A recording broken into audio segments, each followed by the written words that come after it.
আসসালামু আলাইকুম দর্শক, বাংলা আন্তর্জাতিক সংবাদে আপনাদের স্বাগত জানাই। শুরুতে জানিয়ে দিব, হামাস প্রস্তাবে রাজি হওয়ায় ইসরায়েলকে গাজায় হামলা থামাতে বললেন ট্রাম্প। এদিকে মানচিত্র থেকে মুছে দেব, পাকিস্তানকে হুঁশিয়ারি ভারতীয় সেনাপ্রধানের। এরপর জানিয়ে দিব, গাজা অভিমুখে যাচ্ছে আরও 11 জাহাজ। সর্বশেষ জানিয়ে দিব, পাকিস্তানের কোয়েটায় আত্মঘাতী বোমা হামলায় নিহত। এতক্ষণ শুনছিলেন সংবাদ শিরোনাম, এবার বিস্তারিত। তবে আপনাদের কাছে ছোট্ট একটি অনুরোধ, এই ভিডিওটিতে একটি লাইক এবং কমেন্ট করে জানিয়ে দিন কোন জেলা থেকে বা কোথা থেকে আপনারা আমাদের এই ভিডিওটি দেখছেন এবং শুনছেন। হামাস প্রস্তাবে রাজি হওয়ায় ইসরায়েলকে গাজায় হামলা থামাতে বললেন ট্রাম্প।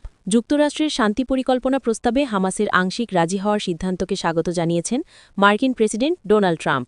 ফিলিস্তিনের স্বাধীনতাকামী সংগঠনটি স্থায়ী শান্তির জন্য প্রস্তুত বলে আশাবাদ ব্যক্ত করেছেন তিনি। ডোনাল্ড ট্রাম্প গতকাল শুক্রবার হামাসকে তার প্রস্তাব মেনে নেওয়ার সময়সীমা বেঁধে দেন। তিনি বলেন, রোববার যুক্তরাষ্ট্রের স্থানীয় সময় সন্ধ্যা 6টার মধ্যে প্রস্তাব মেনে নিতে হবে, নয়তো হামাসকে নরক যন্ত্রণা ভোগ করতে হবে। এর কয়েক ঘণ্টা পর হামাস এক বিবৃতিতে আংশিকভাবে প্রস্তাব মেনে নেওয়ার ঘোষণা দেয়। বিবৃতিতে বলা হয়, জীবিত ও মৃত সব জিম্মিকে মুক্তি দিতে রাজি আছে হামাস। প্রস্তাবের কয়েকটি গুরুত্বপূর্ণ শর্ত নিয়ে আরও আলোচনার দাবি জানিয়েছে তারা।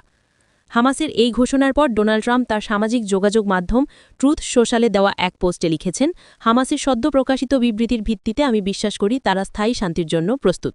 ইসরায়েলকে অবিলম্বে গাজায় বোমাবর্ষণ বন্ধ করতে হবে, যাতে আমরা জিম্মিদের নিরাপদে এবং দ্রুত মুক্ত করতে পারি। চলমান হামলা ও সংঘাতের মধ্যে জিম্মিদের মুক্ত করা অত্যন্ত বিপজ্জনক বলে উল্লেখ করেছেন তিনি। হোয়াইট হাউস কর্তৃপক্ষ গত সোমবার 20 দফা বিশিষ্ট একটি পরিকল্পনা ঘোষণা করে। ইসরায়েলের প্রধানমন্ত্রী বেনিয়ামিন নেতানিয়াহু এতে সম্মতি জানান। ওই পরিকল্পনায় প্রস্তাব করা হয়, গাজায় তাৎক্ষণিকভাবে যুদ্ধ বন্ধ করতে হবে, পাশাপাশি 72 ঘণ্টার মধ্যে 20 জন জীবিত জিম্মিকে ফিরিয়ে দিতে হবে। মৃত জিম্মিদের দেহাবশেষও হস্তান্তর করতে হবে।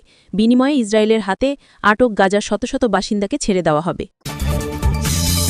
এদিকে মানচিত্র থেকে মুছে দেব, পাকিস্তানকে হুঁশিয়ারি ভারতীয় সেনাপ্রধানের। পাকিস্তানকে মানচিত্র থেকে মুছে দেওয়ার হুঁশিয়ারি দিয়েছেন ভারতের সেনাপ্রধান জেনারেল উপেন্দ্র দ্বিবেদী। শুক্রবার রাজস্থানের অনুপগড়ে একটি সেনাপোস্ট পরিদর্শনে গিয়ে তিনি ওই মন্তব্য করেন। ভাষণে সেনাপ্রধান জেনারেল উপেন্দ্র দ্বিবেদী বলেন, ভারত পাকিস্তানকে কঠোর হুঁশিয়ারি দিয়েছে, সন্ত্রাসবাদকে সমর্থন বন্ধ করতে হবে, নয়তো তার ভৌগোলিক উপস্থিতি হারানোর ঝুঁকি নিতে হবে। বিশ্ব মানচিত্রে টিকে থাকতে চাইলে পাকিস্তানকে রাষ্ট্রীয়ভাবে সন্ত্রাসবাদে মদত দেওয়া থেকে সরে আসতে হবে। জেনারেল দ্বিবেদী জোর দিয়ে বলেন, ভারতীয় সশস্ত্র বাহিনী অপারেশন সিঁদুর 1.0 সময় যে সংযম দেখিয়েছিল তা এবার আর দেখাবে না। এবার আরও সিদ্ধান্তমূলক কঠোর প্রতিক্রিয়ার ইঙ্গিত দিয়ে তিনি বলেন, আমরা অপারেশন সিঁদুর 1.0তে সংযম দেখিয়েছিলাম, আর তা বজায় রাখব না। এবার আমরা এমন কিছু করব যা পাকিস্তানকে ভাবতে বাধ্য করবে যে তারা বিশ্ব মানচিত্রে তার স্থান ধরে রাখতে চায় কিনা। যদি পাকিস্তান মানচিত্রে তার স্থান ধরে রাখতে চায়, তাহলে তাদের অবশ্যই রাষ্ট্রীয়ভাবে সন্ত্রাসবাদ বন্ধ করতে হবে। সেনাপ্রধানের মন্তব্য সীমান্তবর্তী সন্ত্রাসবাদের বিরুদ্ধে ভারতের দৃঢ় প্রতিক্রিয়ার ইঙ্গিতবাহী। অপারেশন সিঁদুরের কথা উল্লেখ করে তিনি ইঙ্গিত দেন, পাকিস্তান যদি সন্ত্রাস রপ্তানি অব্যাহত রাখে, তবে দ্বিতীয় আরও শক্তিশালী অভিযান চালানো হতে পারে।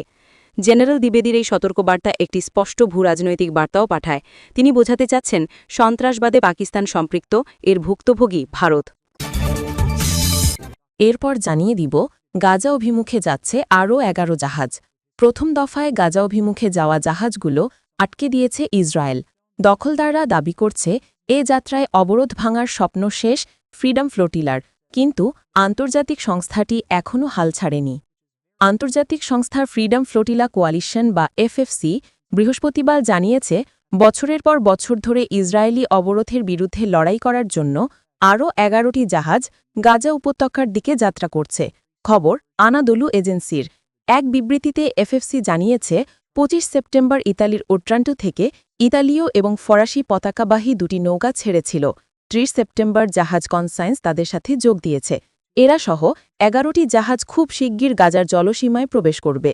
শুক্রবার জানা গেছে, জাহাজগুলো কয়েক ঘণ্টার মধ্যে 1000 ম্যাডেলিনস টু গাজা নামে 8টি নৌকার বহরের সাথে মিলিত হবে বলে আশা করা হচ্ছে।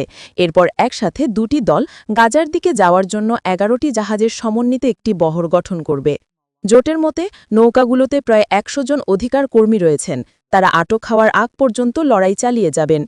2008 সালে প্রতিষ্ঠিত এফএফসি ইসরায়েল অবরুদ্ধ গাজা উপত্যকায় মানবিক সংকটে সাহায্য সরবরাহ এবং বিশ্বব্যাপী দৃষ্টি আকর্ষণের লক্ষ্যে কয়েক ডজন মিশন পরিচালনা করেছে।